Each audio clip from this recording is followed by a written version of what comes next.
కథలెన్నో చెప్పారు, కవితల్ని రాశారు, కాలాలు దాటారు, యుద్ధాలు చేశారు. ప్రేమలో తప్పు లేదు, ప్రేమలో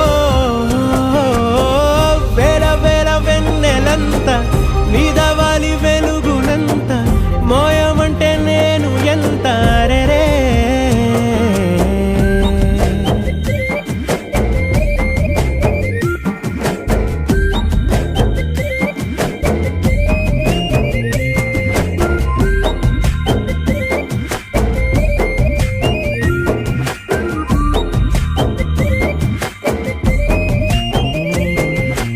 ఆకాశం తాకాలి అని ఉందా, నాతో రా చూపిస్తా